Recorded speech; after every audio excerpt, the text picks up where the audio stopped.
Hello guys, അപ്പോൾ ഇന്ന് നമുക്ക് ഒരു എഗ് പഫ് മൈക്രോവേവ് അവനിൽ എങ്ങനെയാണ് ഉണ്ടാക്കുന്നതെന്ന് നോക്കാം. അപ്പോൾ മൈക്രോവേവ് അവനിൽ ആദ്യം തന്നെ അത് പ്രീ ഹീറ്റ് ചെയ്യാനിടണം കേട്ടോ. നമ്മുടെ ഈ സ്റ്റെപ്സ് എല്ലാം സ്റ്റാർട്ട് ചെയ്യുന്നതിന് മുമ്പ് ഫസ്റ്റ് സ്റ്റെപ്പ് എന്നുള്ള നിലയ്ക്ക് അത് പ്രീ ഹീറ്റ് ചെയ്യാനിടണം. ഒരു 200 പ്രീ ഹീറ്റ് ചെയ്യാനിടാം.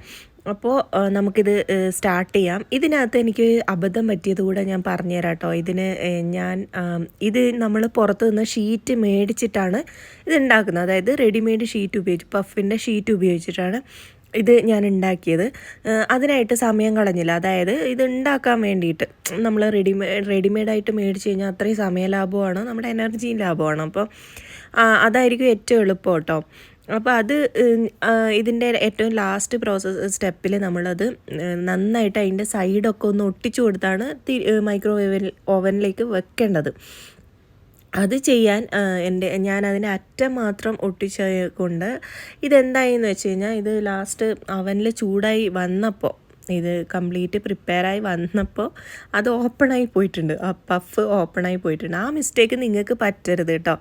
അപ്പോൾ നമുക്ക് തുടങ്ങാം. അതായത് ചട്ടിയൊക്കെ വെച്ച് അതിനകത്ത് സാധാരണ അതിൻ്റെ ഉള്ളിലെ മസാലയാണ് ഫസ്റ്റ് പ്രിപ്പയർ ചെയ്യുന്നത്. അതായത് ഉള്ളി വഴറ്റിയിട്ട് നമ്മൾ ഉപ്പൊക്കെ ഇട്ടിട്ടാണ് വഴറ്റുന്നത്. അത് കഴിഞ്ഞിട്ട് മല്ലിപ്പൊടി, പിന്നെ മുളക് പൊടി, പിന്നെ കുറച്ച് മഞ്ഞൾപ്പൊടി, പിന്നെ അതുപോലെ തന്നെ ജിഞ്ചർ ഗാർലിക് പേസ്റ്റ് ചേർത്തിട്ടുണ്ടായിരുന്നു, പിന്നെ കുറച്ച് ഗരം മസാല.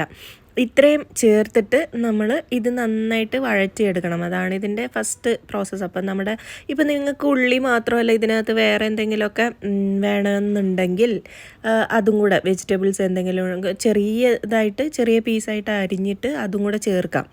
പിന്നെ ഇത് മുട്ട വെച്ചിട്ടാണ് ഞാൻ ഉണ്ടാക്കിയത്. അതുകൊണ്ട് മുട്ട പുഴുങ്ങിയിട്ട് വെച്ചിട്ടുണ്ട് കേട്ടോ. അതും മുട്ട തോടൊക്കെ കളഞ്ഞ് റെഡിയാക്കിയിട്ടുണ്ട്. അപ്പോൾ ഇത്രയുമാണ് ഇതിൻ്റെ മസാലയും മുട്ടയൊക്കെ പ്രിപ്പയർ ചെയ്തിട്ടുള്ള ആ സ്റ്റെപ്പുകൾ ഇത്രയൊക്കെയാണ്. ബാക്കി നമുക്ക് വേറെ ഒന്നുമില്ല കാര്യമായിട്ട്, ഇത്രയൊക്കെ ഉള്ളൂ ഇതിനകത്ത്. ഈ മസാല പ്രിപ്പയർ ചെയ്യുന്ന ഒരു പണി. പിന്നെ ഷീറ്റ് നമ്മൾ ഉണ്ടാക്കുന്നില്ലല്ലോ, നമ്മളല്ലല്ലോ ആക്കുന്നത്. അത് പുറത്തുനിന്ന് മേടിച്ചുകൊണ്ട് എല്ലാ സൂപ്പർ മാർക്കറ്റിലും അത് അവൈലബിൾ ആയിരിക്കും. അപ്പോൾ അതും റെഡി ആയതുകൊണ്ട് ആ സ്റ്റെപ്പേ ഇല്ല, നമുക്കത് അവോയ്ഡ് ചെയ്യാം. പിന്നെ അതിനകത്ത് ഇതിൻ്റെ ഈ ഒരു മെയിനായിട്ടുള്ള കാര്യം ഈ മസാല പ്രിപ്പയർ ചെയ്യുന്നത്, ഉള്ളിയുടെ മസാല പ്രിപ്പയർ ചെയ്യുന്നത് മാത്രമാണ്. അപ്പോൾ പിന്നെ ഞാൻ ഒന്നുകൂടെ ഓർമ്മിപ്പിക്കുകയാണ് കേട്ടോ. ഇതിൻ്റെ ലാസ്റ്റ് എൻഡ് പ്രൊഡക്റ്റ് എന്ന് പറയുന്നത് നിങ്ങൾക്ക് അത്ര സന്തോഷം തരുമോ എന്നറിയില്ല. ഇതെൻ്റെയും കൂടെ ഫസ്റ്റ് അറ്റംപ്റ്റാണ്. അതുകൊണ്ടാണ് എനിക്ക് ആ മിസ്റ്റേക്ക് പറ്റിയത്. ഇനി ഞാൻ ഉണ്ടാക്കുമ്പോൾ ഞാൻ നന്നായിട്ട് ഒട്ടിച്ച് മാത്രമേ അവനിൽ വയ്ക്കുള്ളൂ. അങ്ങനെ ഒരു മിസ്റ്റേക്ക് എനിക്ക് വന്നതുകൊണ്ട് ഞാനത് നിങ്ങളടുത്ത് പറയുകയാണ് കേട്ടോ. എൻ്റെ ഇത് ശരിയില്ലല്ലോ, പഫിൻ്റെ ലുക്ക് ശരിയില്ലല്ലോ എന്ന് നിങ്ങൾക്ക് തോന്നരുത്. ഈ ഒരു അബദ്ധമാണ് സംഭവിച്ചത്. പക്ഷേ ടേസ്റ്റിനൊന്നും ഒരു പ്രശ്നം ഉണ്ടായിരുന്നില്ല. നല്ല ടേസ്റ്റും അതുപോലെ ആ ഷീറ്റിൻ്റെ പ്രത്യേകതയാണോ അതോ നമ്മൾ കറക്റ്റായിട്ട് ഹീറ്റൊക്കെ കറക്റ്റായിട്ട് വെച്ച് സെറ്റ് ചെയ്തുകൊണ്ട് ടൈമും എല്ലാം കറക്റ്റായതുകൊണ്ടാണോ എന്നറിയില്ല, നന്നായിട്ട് ക്രിസ്പായ നല്ല ടേസ്റ്റി ആയിട്ടുള്ള പഫായിരുന്നു കേട്ടോ. അത് നല്ല ടേസ്റ്റ്, പിന്നെ മസാലയും നല്ല ടേസ്റ്റ് ഉണ്ടായിരുന്നു. അതുകൊണ്ട് നമ്മൾ പുറത്തുനിന്ന് മേടിക്കുന്നതിനേക്കാളും നല്ല ടേസ്റ്റായിട്ട് എനിക്ക് തോന്നി. പിന്നെ അതുകൊണ്ട് ഇതിൻ്റെ ലുക്ക് കണ്ടിട്ട് നിങ്ങൾ അയ്യേന്ന് തോന്നണ്ട നിങ്ങൾക്ക്. എന്തെന്ന് പറഞ്ഞാൽ ടേസ്റ്റ് വൈസ് ഇത് ഭയങ്കര അടിപൊളിയായിരുന്നു. അപ്പോൾ ഇതാണ് ആ ഷീറ്റ് എന്ന് പറഞ്ഞ സംഭവം. അപ്പോൾ ഈ ഷീറ്റ് നമ്മുടെ ട്രെയിനകത്തേക്ക് ഞാനൊരു ബട്ടർ പേപ്പർ വിരിച്ചിട്ടുണ്ടായിരുന്നു. പിന്നെ ഷീറ്റും അതിൽ നിരത്തിയിട്ട് പിന്നെ നമ്മൾ 4 സൈഡും ഇത് ഒട്ടിക്കാൻ വേണ്ടി വലിയ കാര്യത്തിൽ ഞാൻ എണ്ണയൊക്കെ തടവി കൊടുത്തിട്ടുണ്ടായിരുന്നു. പക്ഷേ അതിൻ്റെ അറ്റം മാത്രമാണ് ലാസ്റ്റ് കറക്റ്റായിട്ട് ഒട്ടിയത്, അല്ലെങ്കിൽ ഞാൻ ഒട്ടിച്ചത്. ശരിക്കും അങ്ങനെ പോരാട്ടോ.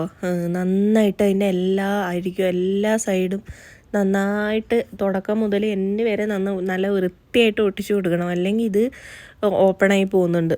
അപ്പോൾ ആ ഒരു മിസ്റ്റേക്ക് പറ്റാതെ നോക്കുക. അപ്പോൾ ഉള്ളി ഇങ്ങനെ നടുക്ക് കുറച്ച് വെച്ചാൽ മതി. പിന്നെ ഒരു കാര്യം കൂടി ഉണ്ട് കേട്ടോ. ഇത് ഓപ്പൺ ആവാനുള്ള കാരണം ഈ ഉള്ളി ഞാൻ ഈ ഷീറ്റിനകത്ത് വെച്ച മസാല കുറച്ച് അധികം ആയതുകൊണ്ടും ആയിരിക്കാം. അത് കറക്റ്റായിട്ട് അതിന് ക്ലോസായി കിട്ടിയിട്ടുണ്ടാവില്ല. ഇത്രയും മസാല ഉള്ളതുകൊണ്ട് കുറച്ച് ഈ ഷീറ്റ് എത്ര വലിയതൊന്നുമല്ല, ചെറിയൊരു ഷീറ്റാണ് സംഭവം. അത് കാരണം കുറച്ച് മസാല ഇട്ട് കൊടുത്താൽ മതി. പിന്നെ ഒരു ഫുൾ മുട്ടയൊന്നും വെച്ച് കഴിഞ്ഞാൽ ഇത് നന്നായിട്ട് നമുക്ക് ക്ലോസ് ചെയ്യാൻ പറ്റില്ല, എന്ന് ഒട്ടിച്ച് വിടാൻ പറ്റില്ല. ഇത് അരമുട്ടയാണ്, ഹാഫ് മുട്ടയെ വെച്ചിട്ടുള്ളൂ ഓരോ ഷീറ്റിനകത്തും. അത് തന്നെ അതിന് പറ്റുന്നില്ല എന്ന് തോന്നുന്നു, അത് അധികമായിട്ടാണ് ഉണ്ടായിരുന്നത്. അപ്പോൾ മസാലയും ഇതെല്ലാം കുറച്ച് ഉണ്ടാക്കിയാൽ മതി, കുറച്ച് ഇതിനകത്ത് ഷീറ്റിനകത്ത് വെച്ചാലും മതി. അപ്പോൾ അതൊക്കെയാണ് എൻ്റെ ഫസ്റ്റ് അറ്റംപ്റ്റ് ആയതുകൊണ്ട് ഈ ഒരു മിസ്റ്റേക്കൊക്കെ പറ്റിയതുകൊണ്ട് ഇനി ഞാൻ റിപ്പീറ്റ് ചെയ്യില്ല ഇങ്ങനത്തെ മിസ്റ്റേക്സ്. അപ്പോൾ ഇതാണ് ഞാൻ ഒട്ടിച്ച കോലം.